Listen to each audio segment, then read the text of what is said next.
我跟李青使了个手段，可以把米家建回来，自己不用花1分钱，同时还能再赚上一笔。哦，这话怎么讲啊？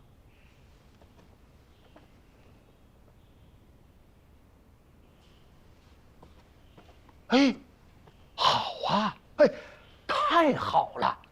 哎，来，哎呀，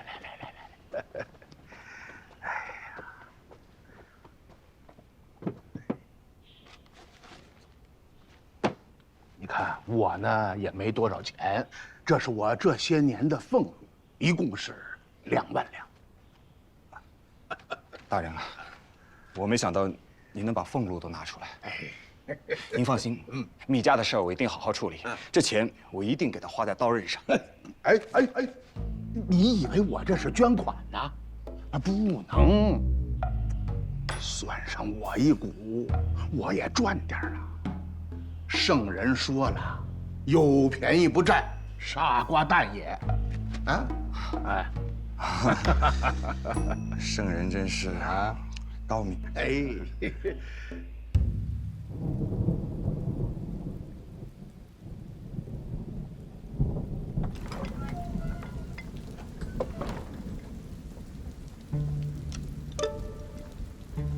嘿，这都下台了，还端着呢。四爷，您坐，我给您盛饭去啊。老二呢？哎，他在呢，四爷。咱爷们儿巴巴的跑来，脚跟还没站稳，又得回去。这杨千万是不是太欺负人了？可不是呗，那这一路人吃马喂的，积了3两银子，少一个子儿，咱都不能卖。就这么定了。老话说，半上不相，不如不唱啊！四爷，您都绝了，过来行吗？太行了！累死了。哥，你怎么不夸我呀？你又没野，我夸你干嘛？啊，好了，辛苦了，吃饭。诸位啊，今天只不过是略施小计，我们就挣得了60万两银子。不是去救人吗？怎么还赚起钱来了？那个杨千万，他吃人肉喝人血，把南通所有的米全部买空了，自以为觉得自己很有能耐。廖师傅，哎，现在到您上场了。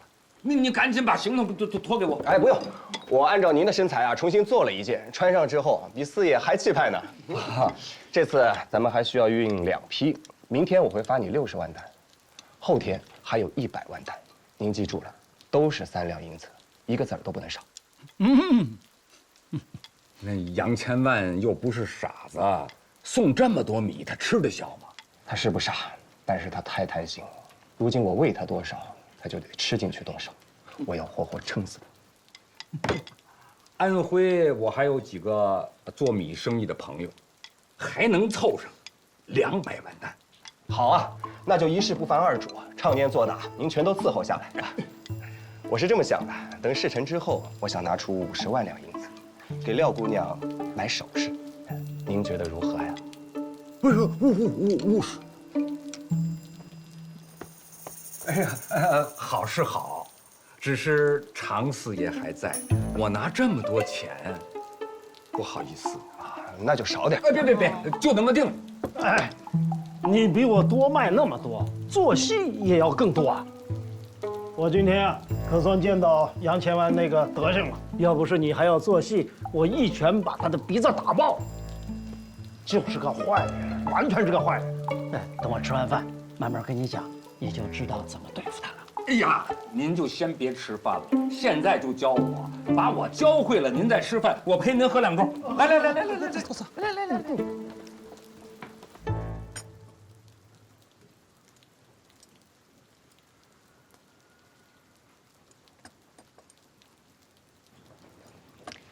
奸商，睡觉。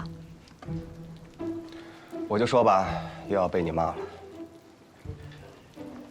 这个你倒是记得挺清楚。你以为这些钱我想自己留着呀？还不是希望南通的老百姓可以过得好一些。要是每一个修海棠的工人每天都能多拿2分回去养家，等米价平了，海棠修好了，南通也就恢复生机了。这就叫做一事就要成一事，成一事就要立一事。除了你呀，我不想再被别人骂了。你这个奸商吧，还挺记仇。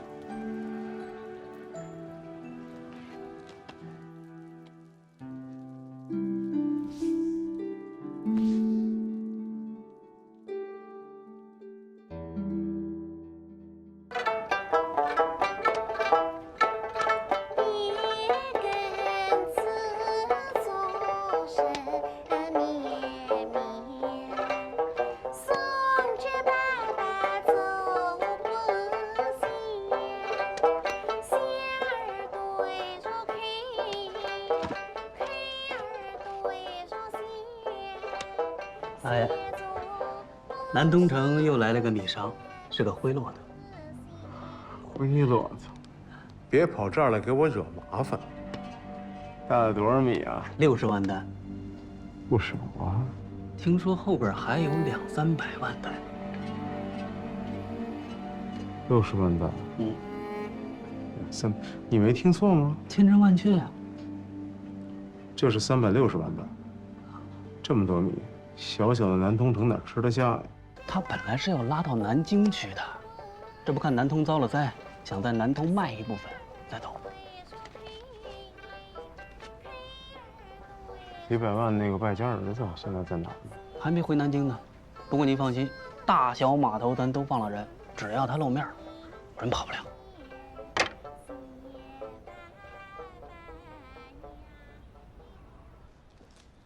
您瞧。就这家。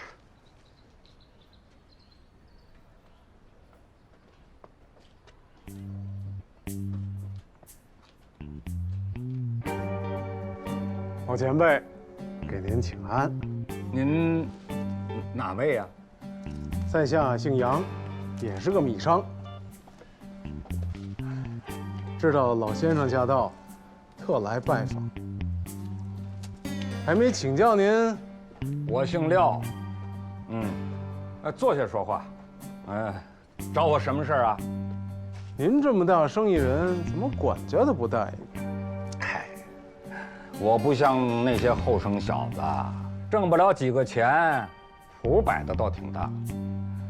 我是怕这帮小子偷我的钱，所以谁都不带，有账自己算。不是老先生，您这话说。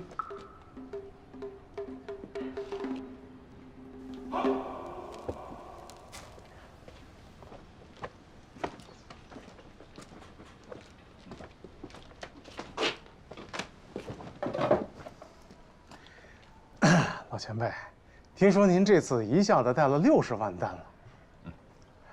我也是做米面生意的，有点不太明白，请教一下。您这么多米卖得出去吗？听说南通海塘垮了，这地让海水一泡，怕是2、3年都不好种庄稼。怎么了？卖不掉吗？哎呀，难说啊，得看您定什么价儿。套我的底？不是，知道了老前辈定什么价儿，我好合上去，咱们一个碗里吃饭的，别自己人冲撞了自己人，不是？你算了吧，我打听了，南京城的米官价是1两2分一担，老百姓买就得1两8分、1两9分。镇江的官价是1两5分，老百姓买怕是要超过2两。南通就更离谱了，听说卖到3两。我有米不在这儿卖，我岂不是傻瓜吗？可您没听说，这3两的价它卖不动啊，我这不还惦记着降价？这你就不如我了。今年安徽收成好，我准备把米价往低里做，官价就1两2分吧。反正老子后边还有300万担的米等着拉过来，这不合规矩啊！你的规矩还是我的规矩啊？您这是从安徽过来，低了9分，他出不来。这一路上还有人吃马费，路上的税钱、过关过河都要单加银子，这1两2分一担，连本儿都回不来。因为我米多呀。不是这个道理。哎呀，你别急呀，坐。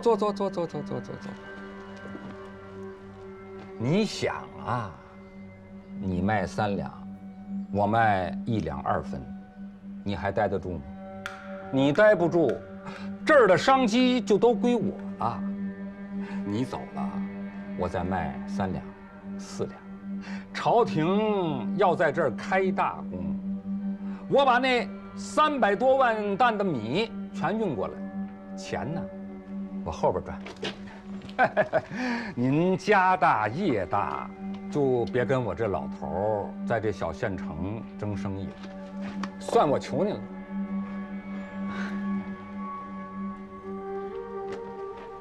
我认识个安徽米商，姓孙，常年在芜湖走动。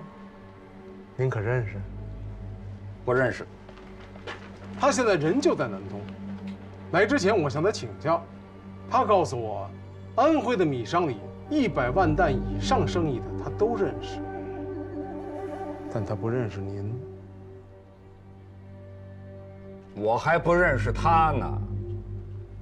我是茶商出身，茶生意做垮了，才把养老钱买了米。你若是认识那些安徽的生意人，不妨跟他们一块儿打听一下。徽州廖五爷，我的底，你不就摸清了？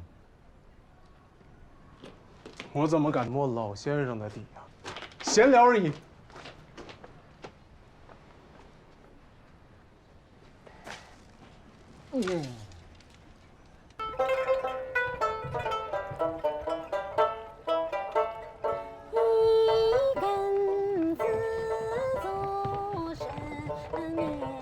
来，李公子一表人才，年少有为啊！是。好酒。诸位，南通现在是米如金贵呀。而且你们要是想找江南的大美女啊，只需多带一些米就够了。李新兄啊，这个江南的美女，真的有你说的这么好吗？那当然，那是你们还没都去过南通呢。俗话说得好，两湖熟，天下足。我这次是奉总督大人的命令来买的，你们只需把米运到南通啊，兄弟我修海棠开大功用啊！我必须要在我喝醉之前跟诸位把话讲明白了，不然过一会儿我准就忘了。李公子啊，您再喝一杯。哎呦，再来一个！来，再来，李公子。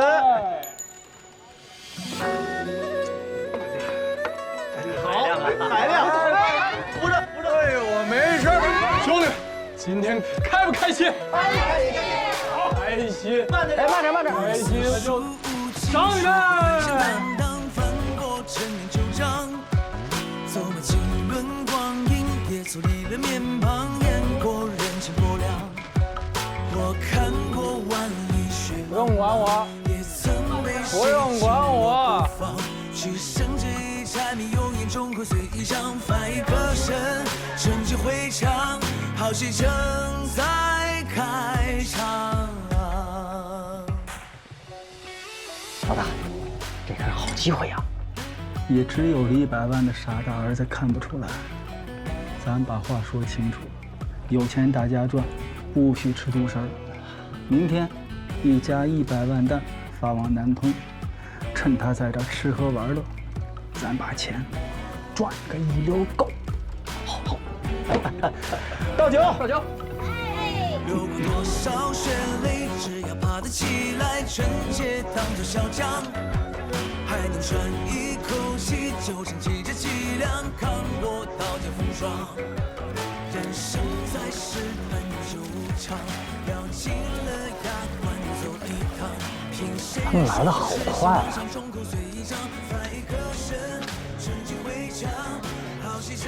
可不是快嘛，商场如战场，没有点雷霆手段怎么赚钱？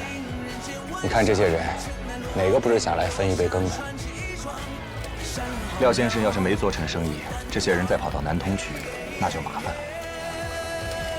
已经查过了，徽州廖五确实是有这么一号，原先是世家公子出身，精于炒茶品茶，只是实在是爱喝爱赌，欠了一屁股债，生意更是赔了个干干净净，只有一个女儿，原来确实是大茶商。他跑到我这儿来，看来我是要让他占个大便宜了。他连铺子都拎下来了，我就怕明天他一开门，那几位老爷闹着要降价。这老东西精得很，他是想把我挤走了，自己独吞朝廷后面的大功，这不行。大人，大人，大人，大人！谁呀？别拍了！大人，你嚎什么丧啊？我不是跟你说过吗？我睡着了，是鸡是狗都不能叫。大人，刚才顾先生说，大人您的老天爷要不行了，让我叫醒您，要不然打死我也不敢呐。大人，我老太爷没了。你把顾平原叫来。好，叫来。滚！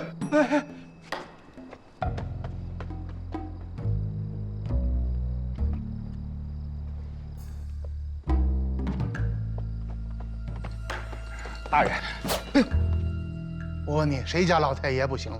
你急着见我，也不能编这个谎话。我砍了你，你信不信？别啊，大人，学生有隐情的。有隐情你就编我们家老太爷不行了啊！多亏我们老太爷几年前就仙逝了，要不你不得把谁吓死啊？什么你都敢说。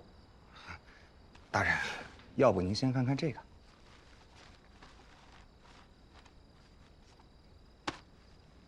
您看啊，这上面写着“大清咸丰年制”，这可不就是大人的老太爷吗？我的，您的，那就算是老太爷吧。大人给了我私房钱让我做生意，我派出去卖米的已经4天了，交易还没有做成呢。南京下关码头如今来了很多运粮的船，这船一旦到了南通，咱们这钱可就挣不着了。恳请大人下令，多留他们1天。我这生意要是做不成，大人的银票就会出问题，那可不就是老太爷垂危了吗？你可真够狠的。等着。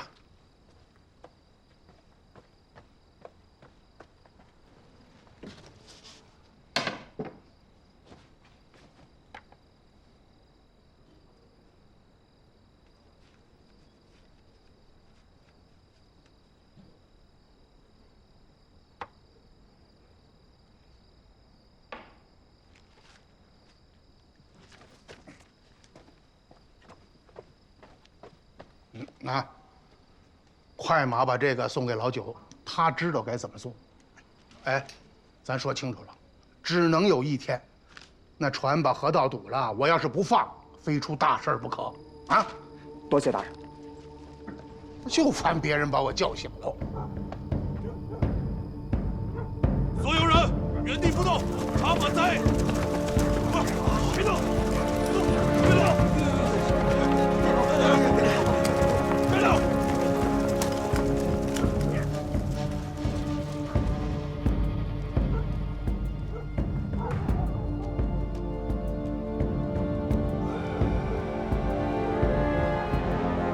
所有粮船给我细细的搜，别让反贼跑了。没有我的允许，一律不许卸货。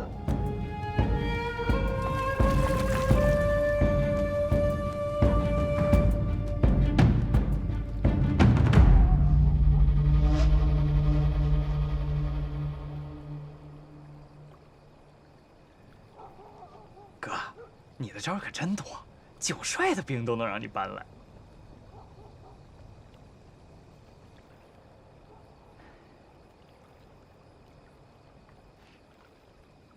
哥，廖先生那边还没消息啊？没有啊。你给我交个实理儿，咱是不是玩大了？几百万担的粮食，姓杨的他吃不了，可怎么办啊？吃不了就我们输呗。哎呦，哥，你不要假装心里有底了。我给你算笔账啊，1两2，这些粮食运来就得1两2，你要卖不了，你再，这账我算不过来呀，哥。哎呀，怕什么呢？最坏的结果就是我们赔本。你可许了我50万两银子呢，你输了我跟着遭殃。这要廖姑娘觉得我跟你一样靠不住，再不嫁我了可怎么办？那好啊，要是有银子就嫁，没银子就不嫁，那这门亲事不结也罢。不是哥，她有银子没银子她都愿意嫁我，我就说要有银子开个店养养家不挺好的吗？我问你啊，你觉得做生意是为什么？为了钱呗。那你有没有想过，如今杨千万，他米价1分钱不往下降，还一个劲儿的往里头吃，是为什么？因为他要独霸南通，对吗？他要把修海棠供应的米面生意也一并吞下去，他太贪了。虽然说这个世上做生意的就没有不贪的，但是你要记住了，不可贪过了头。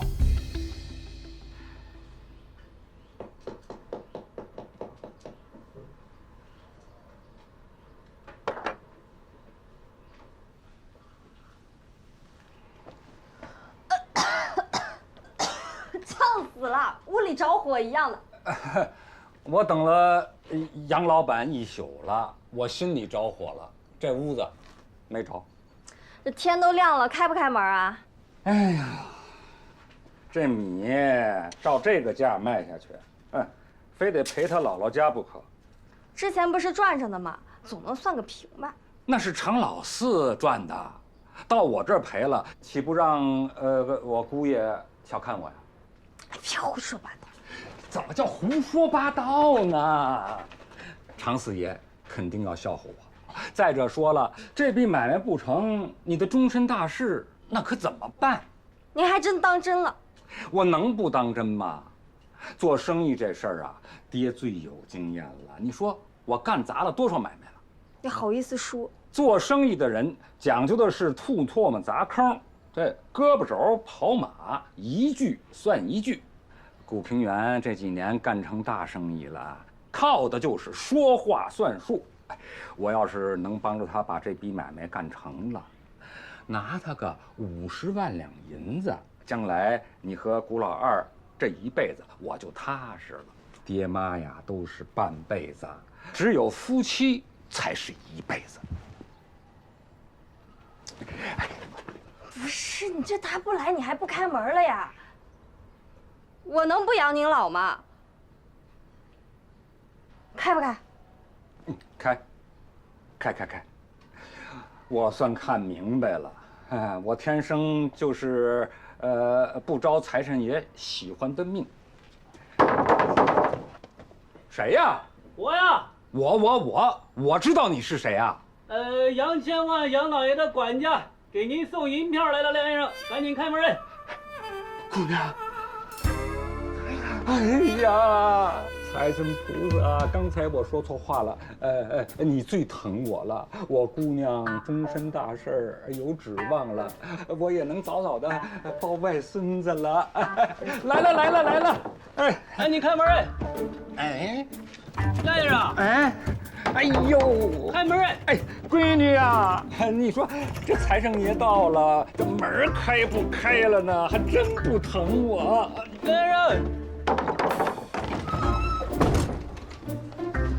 哎呀，可算开了！您点点，一会儿我来清账。谢谢。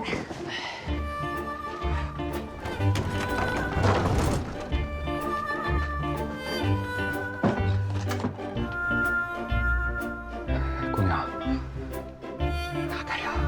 打开干什么呀？你没见过银票。我见过银票，银票没见过我。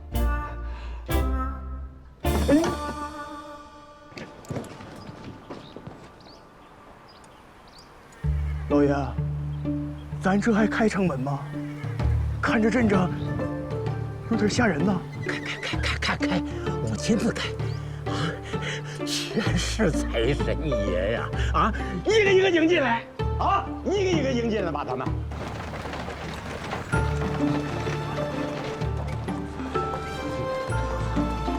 哎，这马车都往这边过来啊！哎呀，诸位啊，这南通城啊，这房子可是垮了不少。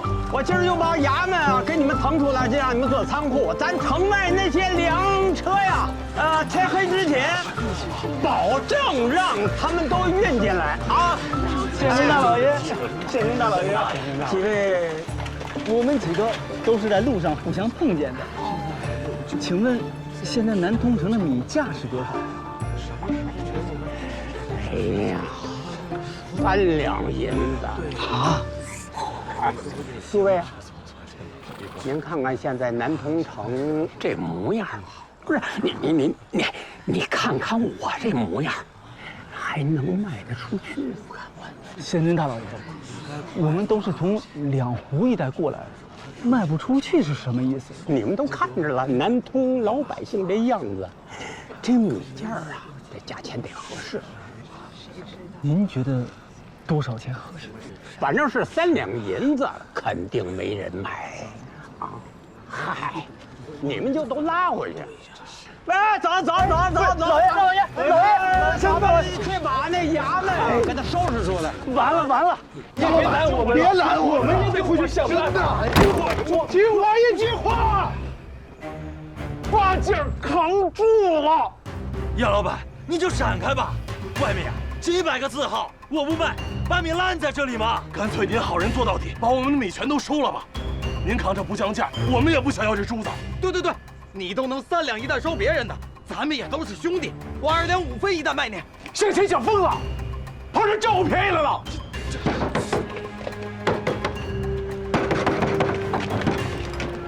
来，怎么样啊？息怒，老爷息怒。我息怒管用吗？什么价？南通城现在1两银子一担。什么？啊？白忙活了？什么叫这么快啊？绝对不可能！怎么会1两银子一担的？南京城1两2分呢？货到地头死啊，老爷！您看这下午就8分9分一担了。不是，那我们怎么办呀？你就非得跟人家赌吗？现在我们把米运回去也赔钱。哎呀，一旦我收了380万担，这是要烂在仓里呀！古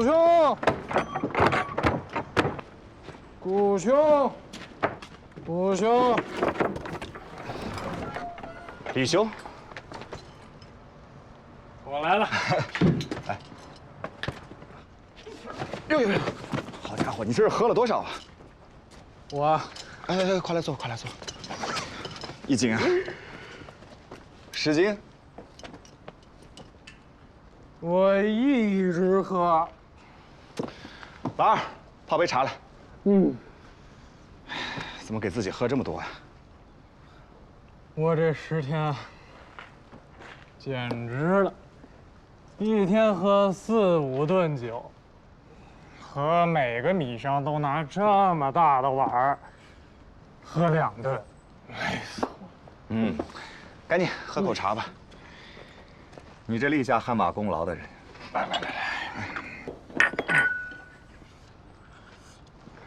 这次你的功劳大极了啊！我功劳有多大呀？还不大吗？今天早晨起来啊，我去南京下关码头，停了300多艘粮船呢，刚刚才放行的。300多艘，你赶快也跟我说说啊！不是你这边情况怎么样？让我也痛快痛快。在这稍微等一下啊。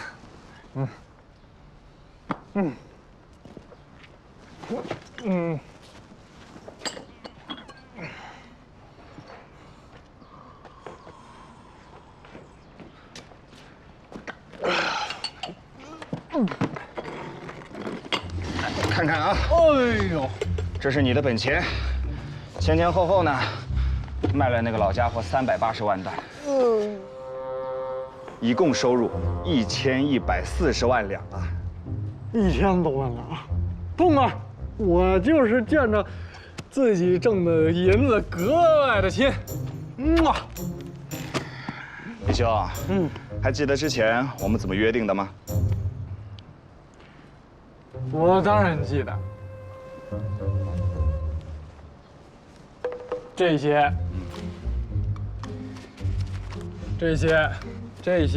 还有这些，所有的银子都拿去修海棠。哎呀，不是这个意思。咱这次啊，主要就为了收拾那老小子，出口恶气。李兄啊，现在咱俩分修东西2个海棠，钱全部放在我这里，你用起来也不方便呢。这都是你应得的，拿去吧，都装好带回去。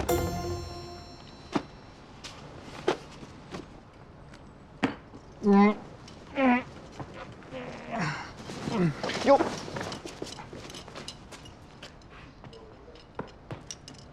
多谢谷兄。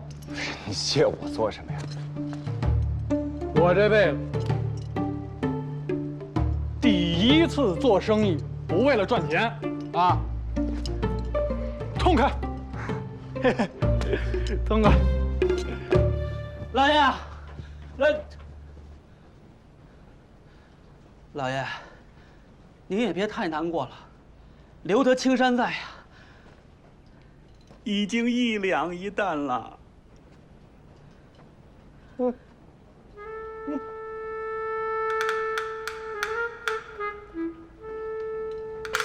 滚！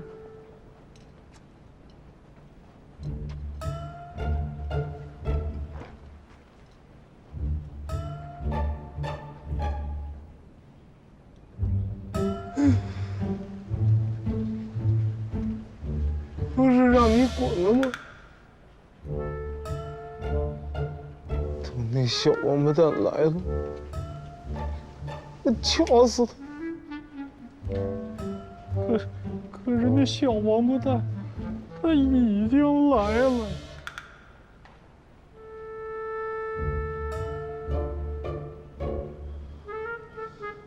你好歹也算个贵家公子，这时候跑来看我笑话，有失雅范。哪能啊！我今儿来呀，一个是为了取珠子，再一个是为了候着养老前辈打赏。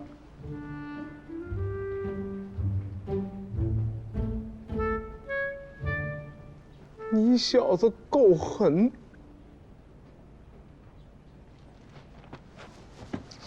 走，给你取珠子，拿银票，咱俩这梁子算是结下。9分了啊！快上架了啊！8分了啊！这个8分了哎！6分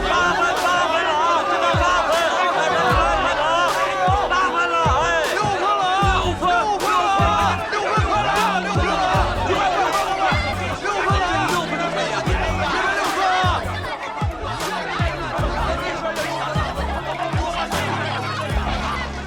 这是做什么？一会儿让那些米商看，非得一口气把我生吃了不可。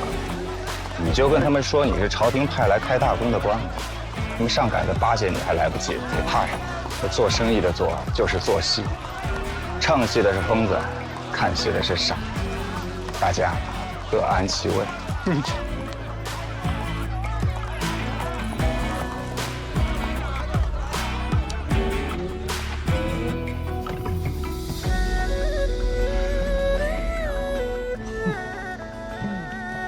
大人，大人，你干什么？您是理学大师啊，见到钱了能不能控制点？哎，你见哪个圣人是穷人？瞎说！哎，你要是穷啊，谁还捧着你呀？嗯？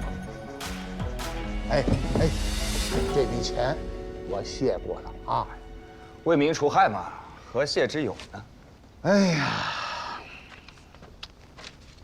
来，给你个小玩意儿啊，这什么呀？字画吗？顾先生，我引你为同类，你怎可不敬啊？大人是科场的老前辈，一品总督，活活半个圣人了。我呢，只是一介小小的商人，怎敢跟您同类？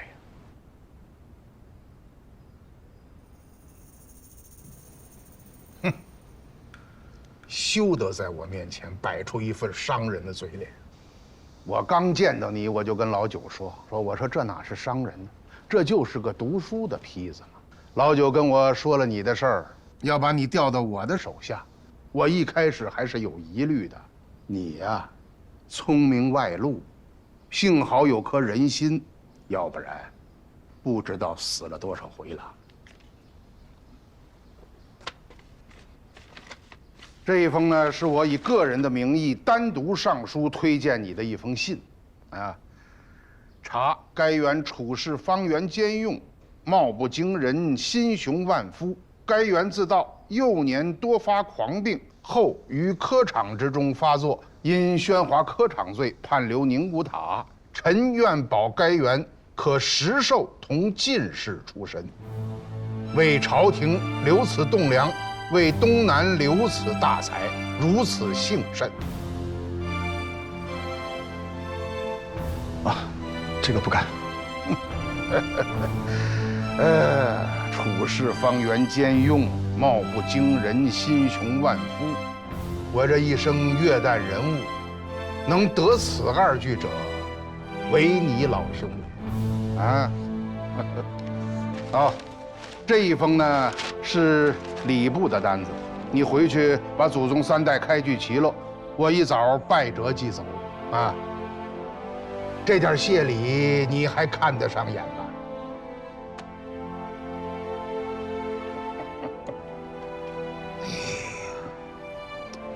吴先生，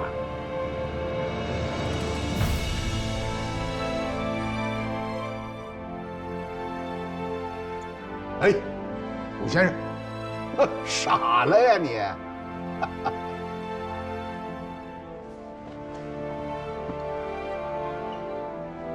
系平生之耻，有如在上。是啊，英雄岂可久居风尘呢？这件事情我办得也痛快。今天呢，你就不要回南通了，和家里人好好聚聚，把3代开具齐了。明天一早送过来。嗯，是。大人，还有一件麻烦事儿，我爹在我年幼的时候上京赶考，至今下落不明，不知是生是死。这件事情我倒是听6王爷提起。你爹赶考那年正赶上京城大疫，死了不少的人。当年的9门提督把那些尸体全都烧掉，无从查考。你就这么写吧。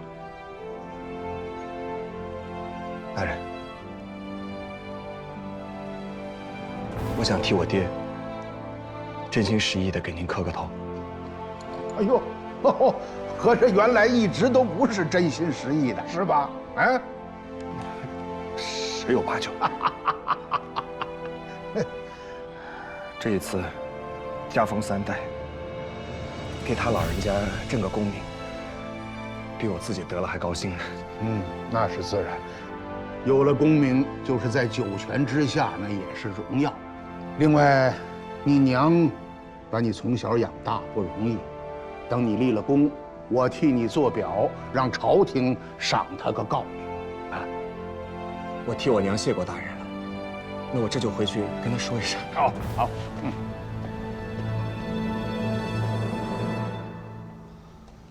对了，大人，还有件事儿，请您允准。李清和我毕竟是兄弟，李万堂是李万堂，他是他。这次修海棠拼米价，他是立了大功的。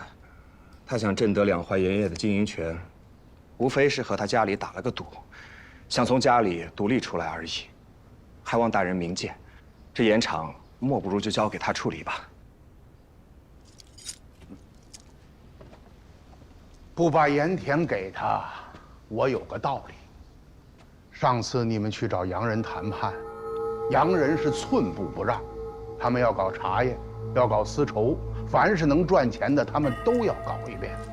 如果真的把这盐田都给了李万堂，他如果卖给了洋人怎么办啊？我拦得住吗？杨大人把盐一涨价，江南7省的百姓造了反怎么办？你能担得了这个责任吗？这个我倒没考虑到，是我见识浅陋了。他去修海棠，我替他挺功啊。盐田可以给他一部分，但是朝廷也要留一部分。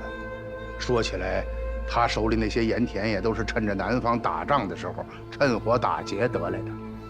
人不能太贪心，啊，吴平原，你呀，聪明外露，将来麻烦少不了啊。你今天放过了他，将来他可未必能够饶过你呀。你去吧。是。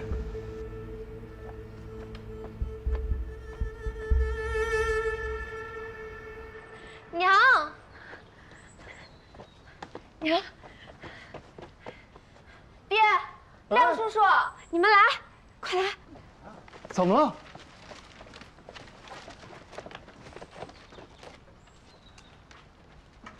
哎呀，我这眼一下都不行了。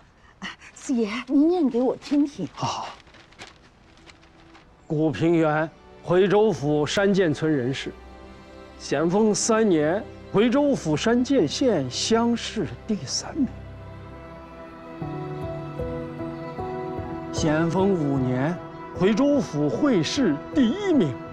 因公保同进士出身。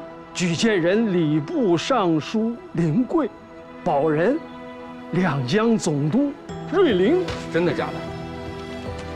老天爷开眼了，哈哈，老天爷开眼了！老太太，平原修成正果了，得了个好出身，哦，我给您贺喜了。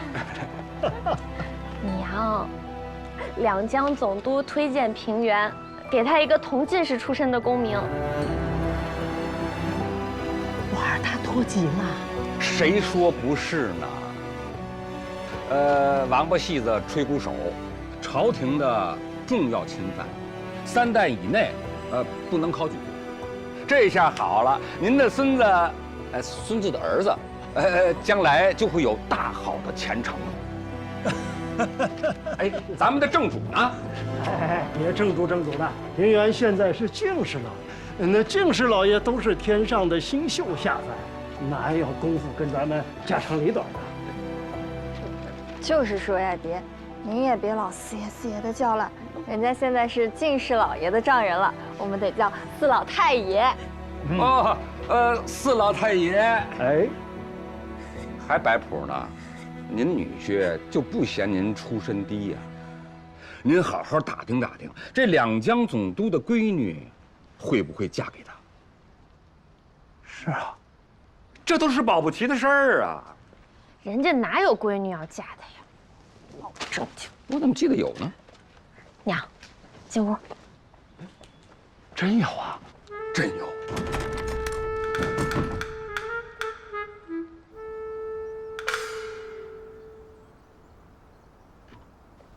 慢点，慢点，再慢点儿！嘉庆爷的御笔碰坏点漆那都是大罪。每次我看这块匾，我都在想，我这辈子没出息那是应该的。您看老爷祖上，100年前就这么风光，真是不能比呀。这是夫人的祖上。这当时的家业只有半个城，到了老爷您手里边，好家伙，这生意都快成半个国了，得让当今皇上再给您写块匾。写什么匾啊？盯着使旧做戏罢了。你们去吧。老爷您看，这都是知道咱们在南京重开李家票号老店之后要过来拜会的客人，咱们先见哪个呀？一个一个来吧。迎客拜做客，这是规矩，就先从两江总督府开始。已经跟您约上了，总督大人说了，明天用他的轿子再派6个哥什哈请您过府。就说这6个亲兵嘛，那个都是红顶子，2厢地面上没有第2个人了。只是一个礼仪而已，我还真敢上他轿子？让御史看见了参我一本，可不得了啊！这个老狐狸啊，把这盐场不放手，他不让我碰。哎，老爷，您不是把这事儿交到少爷手里边了吗？要不您让他起来吧，一大早跪到现在了。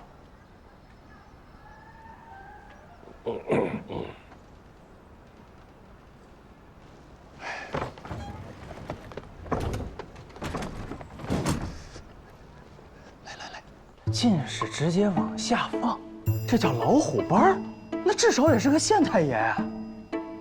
县太爷怎么了？那县太爷也是一个县的父母官啊，那权力是很大的呀。哎，你个小小刁民，你不服气是吧？老爷升堂，我站一旁。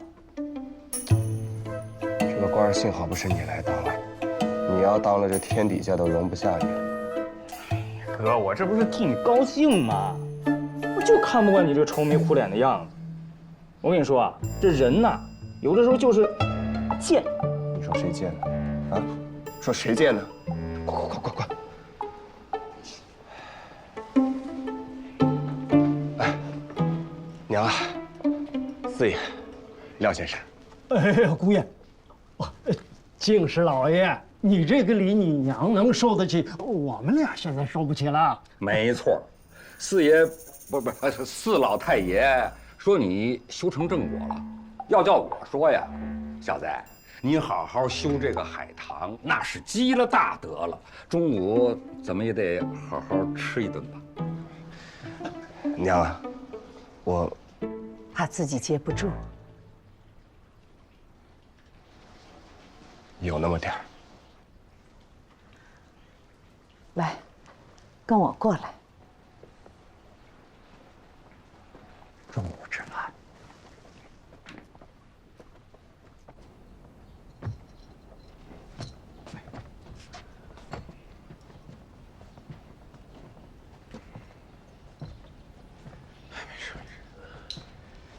哎呀，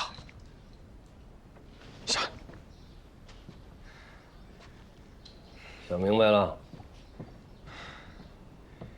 想不明白。那就继续跪着去。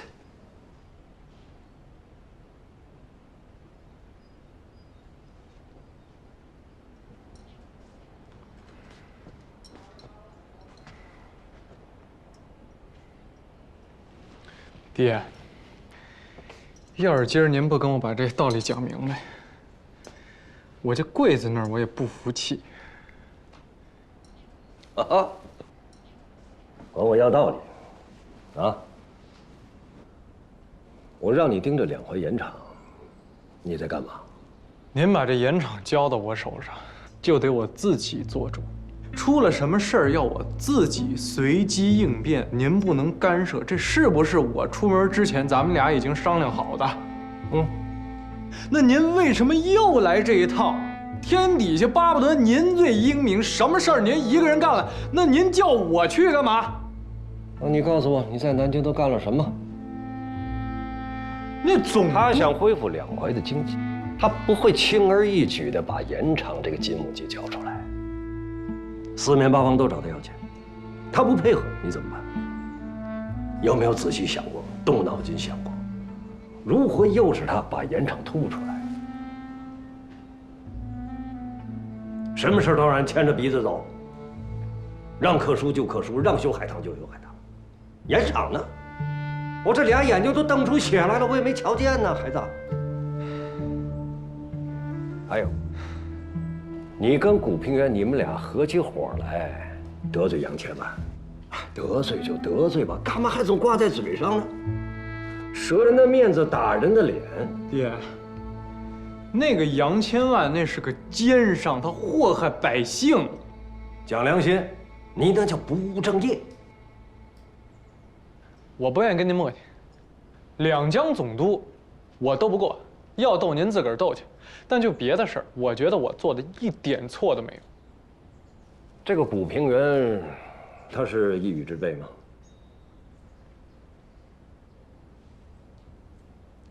？2江总督秃礼部堂官给他弄了一个同进士出身。嘿嘿，以后你见了进士，甭管多大的商人，那得跪下来磕头。瞧见了吗？抬一个踩一个，瞧瞧这手段，你看不出来也就算了，还拼命的挺着脑袋往前走。爹，这不可能，他就是一囚犯，顶多给他脱了级，怎么可能还给进士身份呢？换个资历有什么难的？有什么大不了的？我还明着告诉你，是我花钱给古平原买的官，两江总督关系挺多。爹，你疯了？不，您拿钱做这事儿干嘛？让他走，远远的走去上任去。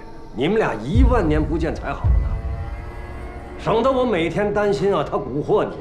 咱们爷俩就踏踏实实的合起来对付这个总督，别没事总让他让古平原在这里压着。我根本不懂。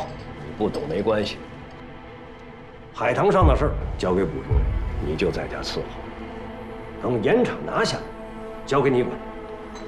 听话，听电话，孩子啊。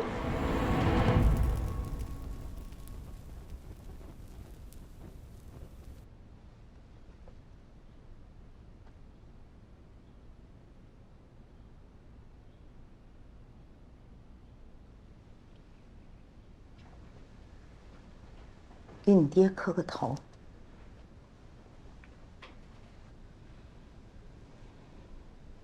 当年他进京，活不见人，死不见尸。那个时候你还小，你弟弟还在我肚子里，他就这样一去不复返。有人说他还活着，有人说他病死了。您还一直记挂着他？倒是怨他还活着。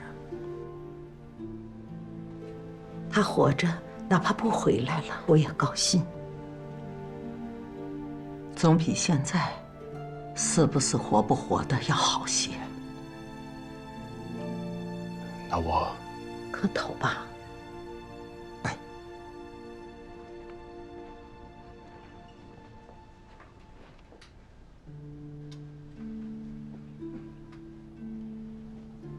我知道你爹这个人，他只要还有一口气，他就是爬也会爬回来的。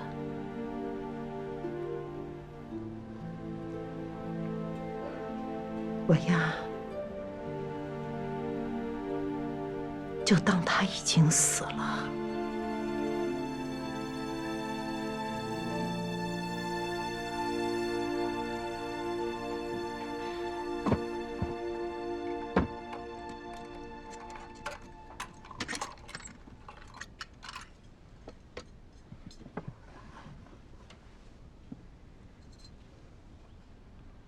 那个时候，有人到京送茶，在路上遇到了一个长得极像你爹的人，便开口喊了他，你爹答应了，还回了头，但接着矢口否认。村里的人哪肯罢休啊？拉着他的衣袖，拉拉扯扯的，来到了一个算命摊面前。那人借了一支笔，写了一张纸，让他带回来。村里的人不认识字，接纸的时候，那人借机跑了，他就把他带回来了。好字啊！人生竹上花，光灭巧言径。春风绕树头，日雨化宫镜。只知雨露滩，不闻零落尽。娘啊，这白先生看了这首诗，说是鬼诗。鬼诗？人生竹上花，光灭巧言径，那不是鬼是什么？白先生看了这首诗，他对我说：“他说嫂子啊，我着了，这人他死了。”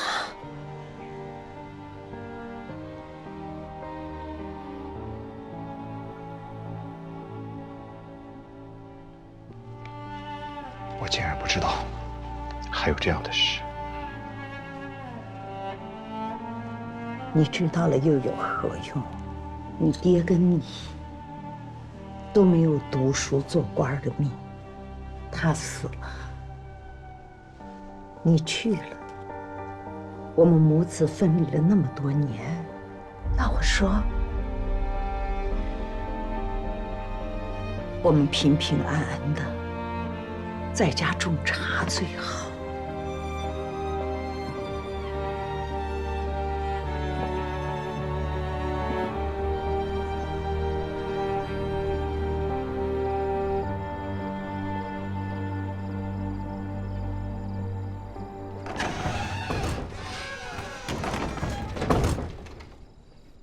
媳妇儿，媳妇儿啊，我娘又训我了，我心里好乱呢。你怎么了？不舒服啊？没。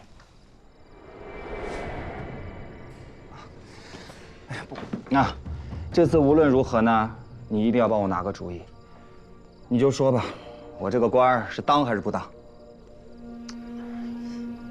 你也不是什么官迷，当不当的。心里不清楚吗？我就是不清楚，我才问你的嘛。让我抱抱。哎，你别过来。哎呀，抱一下。哎呦，媳妇儿啊，我好累啊。你看，提醒过你了。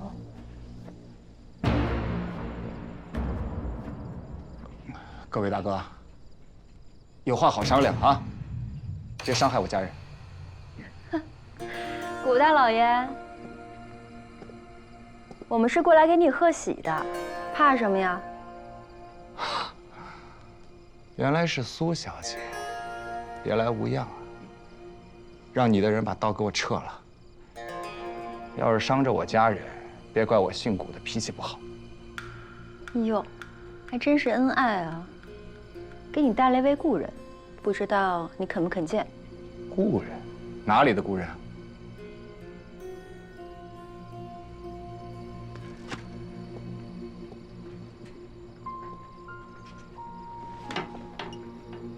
一梅，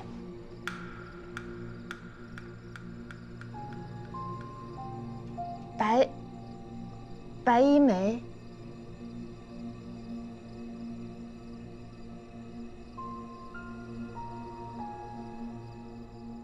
顾大哥，常家妹子得罪了，我给你们赔礼。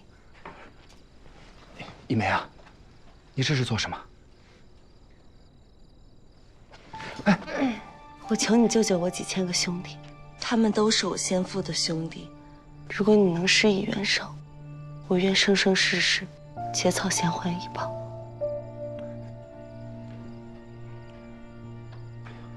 苏小姐多厉害呀，你求她呀。她若都帮不了，那我也帮不了。你再说了，几千个兄弟，你哪来的几千个兄弟啊？老九送到你工地上的几千战俘，过去跟李成将军是生死之交，南京失守后被俘。老九养着他们，怕浪费粮食，杀了怕误意，怕将来史书上记他一笔杀俘。这个老狐狸怎么可能吃亏？这些兄弟见完海棠以后，就再无用处了。九帅非杀了他们不可，将来他便推说到你的工地上去。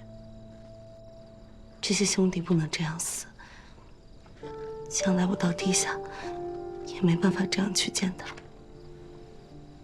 是，你不能这样见他。我且不说那几千个人能不能救出来，就算真的救出来了，你搁哪儿安置啊？难不成你想当土皇帝，想造反呢？这些人怎么送出去无需你管，你要做的就是把人救出来。你苏小姐神通广大，你来教教我，要怎么救啊？2个火器营啊，多少把西洋火枪，眼睛都不眨的盯着那几千个人。我赤手空拳，我手无寸铁啊！我又不是孙悟空，我会变法术啊！媳妇儿，你看我像孙悟空吗？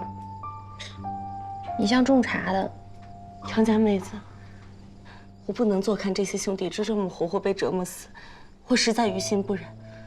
我也请你帮我。哎，你起来。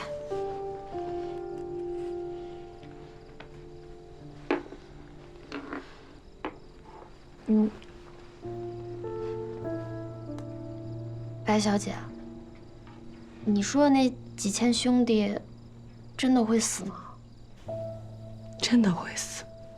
他们都是李成的旧部，他们当兵之前也都是些农民，都是些商贩。这不就是普通的百姓吗？对呀。那我……好了，别聊了啊。一梅啊，这个忙咱们实在是帮不了，见谅，帮不了啊。我话还没说完呢。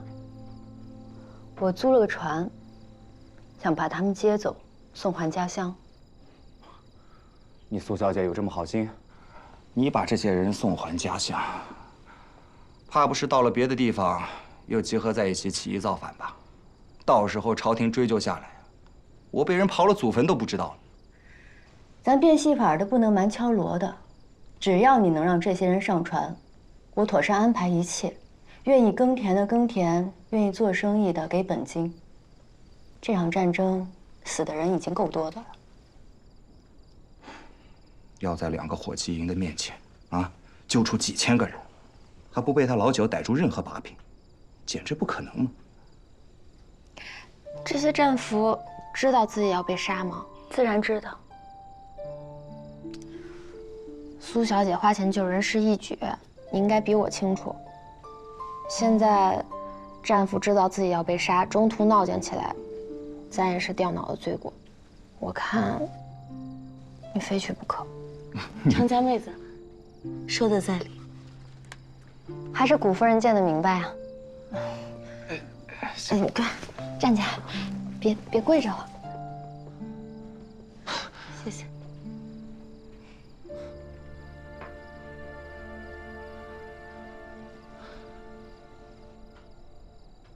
来，兄弟，砍我一刀，头疼的厉害。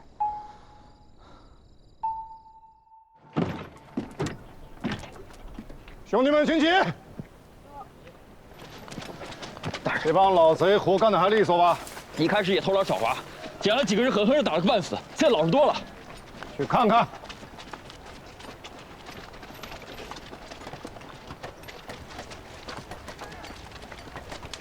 伙食怎么样啊？那没得说，比监狱里强。真的假的？你们贪银子别太过分，毕竟还得靠他们干活呢。哪敢呢？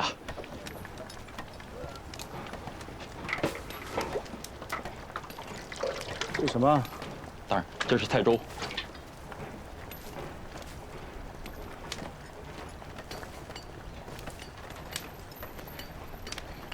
这是肉啊！这是菜里的虫子，哪能真有肉啊？你不能这样啊！干那么重的活，就吃这个，身上没劲儿，知道吗？大人，他们身上有劲儿，就该造反了。末将谨记大人的训示，反正留着界限也是麻烦，少吃一点，多挨几顿打，不用几个月就能死一大半。这事慢慢干，他们也就不会反抗的。走，掉头！回来！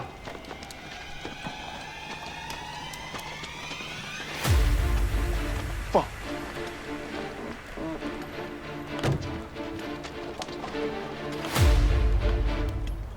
来了什么？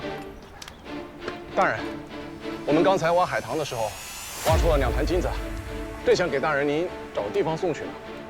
2坛的金子。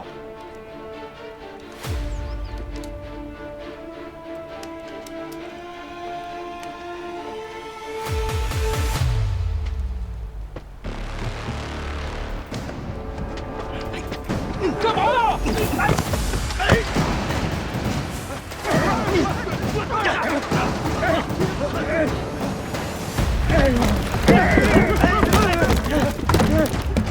站住！别跑！ 哎呀！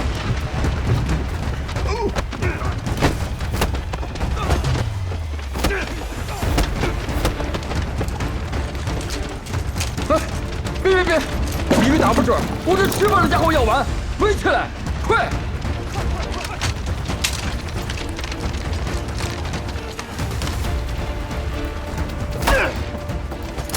混账玩意儿！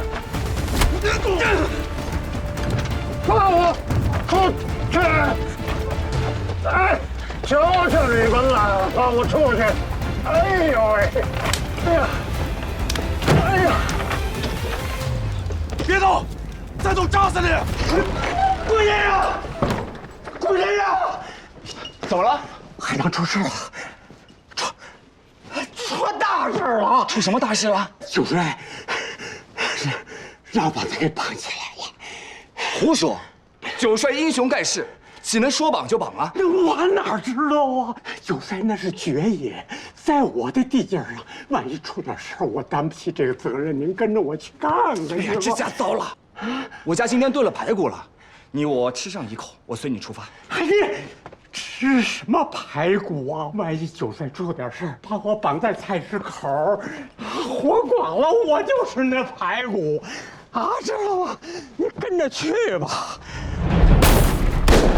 放了九帅，把九帅放了！快放人！